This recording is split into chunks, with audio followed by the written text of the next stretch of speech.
Hi everyone, in front of me I've got Realme 12 Pro Plus, and let me share with you how to activate the automatic system updates on this device.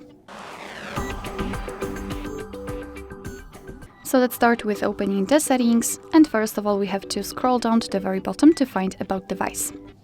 Now let's scroll down and enter the version, and keep tapping on the version number to activate the developer options. Now we can go back to the general settings, and here tap on Additional Settings. Scroll down and enter Developer Options if you want to learn more about this option. Those options actually, just check our tutorial.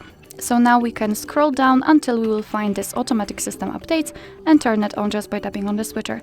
From now on, your device will be allowed to apply the updates whenever it will be restarted. So remember about restarting your device from time to time. Of course, you can turn off this option just by tapping on the switcher again.